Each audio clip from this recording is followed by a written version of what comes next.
Hello, friends. I am Chevee. Welcome to my shed. How are you today? How's life in your world? How's things where you are? I hope it's fantastic. Everything here is very good. And we got another question that I need to answer from my friend Dennis, who asked a question last week. So thank you, guys. Thanks for asking questions. I really love this. This is my favorite part of doing this for 8.5 years. So please, if you have questions, feel free. Hit me up. If I don't know the answer, I'll research it for you. But usually I just give opinions. Today's, I feel like, is an opinion question. I didn't do any research on this. The question is the person who has natural born ability better than the person who has to work hard at it?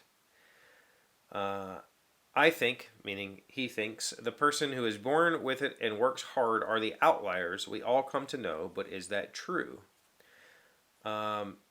So this kind of hits home. I've been thinking about this a little bit this year in particular because I've been playing bass guitar since May, and I'm okay at it. I'm doing all right. Like, I can play songs fairly quickly. I'm learning stuff every day, whatever. But this whole time I've been thinking, if you go on the internet, you can find videos of like 10-year-old prodigies. Look at this kid, and it's like, that's great that they can play bass guitar. But I think what we should really be celebrating is 45-year-old people who, despite having jobs and children and responsibilities, can progress in 6 months at an instrument, at a brand new thing. Like, that should be heralded. Why aren't we talking about how this guy, I'm not looking for like, hey, good job. But it's a similar kind of thing. Like, I don't have naturally born bass talent, and neither does that 10-year-old. That 10-year-old just works hard at it. I'm working hard at it. Why is that? We're doing the same thing. Just so happens I have a larger frame, and I can my fingers and arms work the neck a little better, I guess. But to come back around to natural born talent versus working hard at it, is there natural born talent? I have very rarely in my life have I met people who I would say are naturally born, have a natural born talent for something. I have met many people who have a natural born affinity for certain types of tasks. For instance, my youngest daughter is an athlete. I feel like she can pick up just about any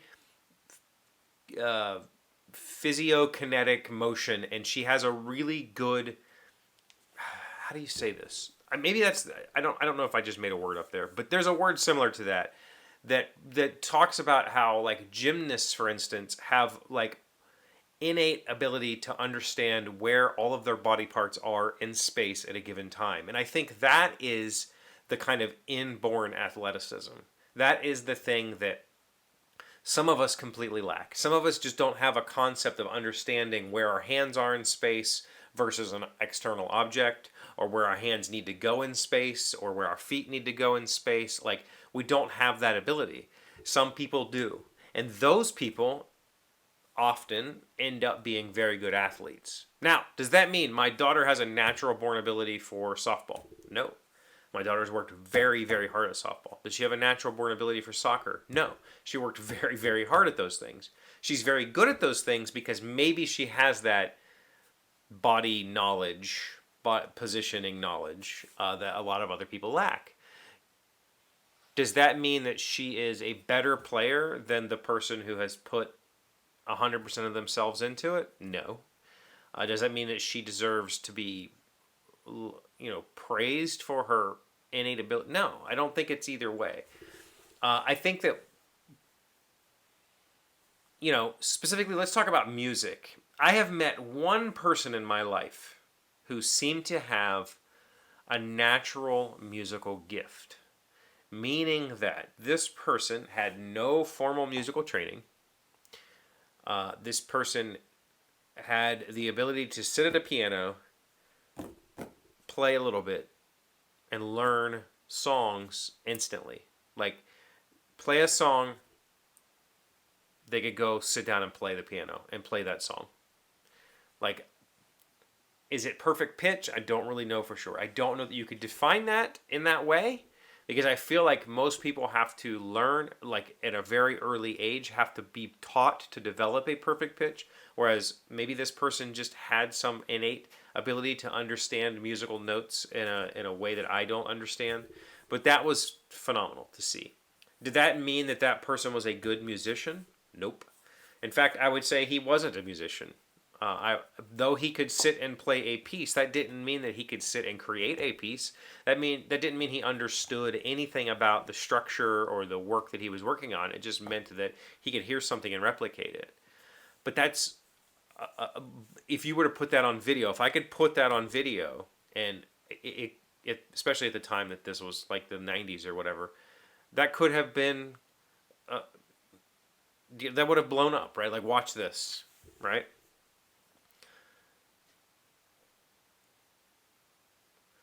So let's go back to this question. I've already forgotten the question. Is natural born ability better than the person who has to work at it? No. I think that people who have those abilities, musical abilities, language abilities, kinesthetic abilities, those people have a head start, and often do end up being better because of that head start. But I think that determination is required of either type. It's very easy. Speaking from my personal experiences here, it's very easy to become lazy at the things you're good at and underachieve. That was most of my life. I've spent a lot of my life underachieving because, like, why? Why put in the effort or whatever? Because it's hard and I don't want to do it, right? Like, I can, intellectually, I'm not trying to toot horns or anything like that, but intellectually in school, it was like, I don't want to do this stuff. This is nonsense. This is like, ugh. And I just didn't. So it becomes very easy to underperform. Versus the person who does not have the intellectual capacity for information retrieval, information adoption or puzzle solving or whatever, has to work very, very hard at learning tasks. I didn't have to work hard at learning tasks. And because I didn't have to, I didn't. Like, I wasn't willing to put forth the effort.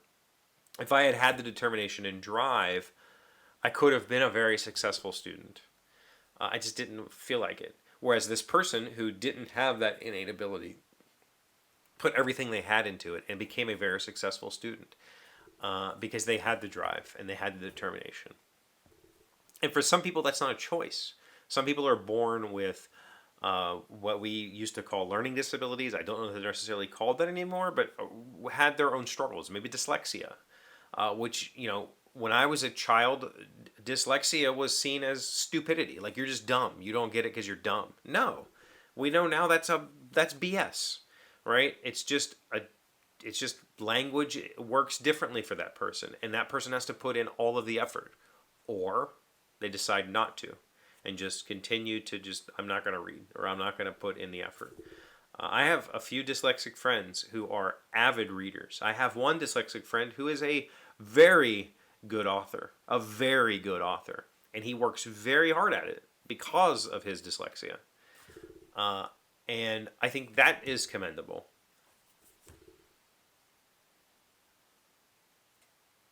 Is one better than the other? I mean, obviously, I think we would all say, given the choice at whatever it is we've chosen to do with our lives, it would have been great to just be magically good at it. But that's not true for anybody, because there's always somebody better than you. So if you're going to reach the top, the pinnacle, the peak of your game, of your hobby, of your whatever, you have to work just as hard as everybody else. You have to work just as hard as the people who did not have a head start. Because if you don't, they'll surpass you, and they'll be better than you. And then now you're not at the top of your whatever. It's a good thought. I like the thought. And I think we should celebrate 40-something adults who choose to take on a difficult hobby and succeed. Because that's, to me, is way more impressive than a child taking on a hobby and succeeding. Because you get it, I think. What do you think? Is that just me being, like, narcissistic? Let me know in the comments. Also, leave questions. I love your questions. Thank you for being here as always. Thank you for liking, commenting, subscribing, being amazing friends and wonderful people. I really appreciate you. And I'll see you again tomorrow. Today's 1,000 plus little things happy, successful people do differently. We are learning 10, is it 10? 10 habits you must quit to be happy. Number 3, quit trying to avoid change. If nothing ever changed, there would be no sunrise the next morning. Most of us are comfortable where we are, even though the whole universe is constantly changing around us. Learning to accept this is vital to our happiness and success. Because only when we change do we grow and begin to see a world we never knew was possible. And don't forget, however good or bad a situation is now, it will change. So embrace it and keep moving forward. Change is the pinnacle of my existence, or the definition of my existence. I seek change constantly because I seek novel experiences. And I think that's key to staying youthful, to staying engaged, and to give meaning to what could be a routine and mundane life if you let it be that way.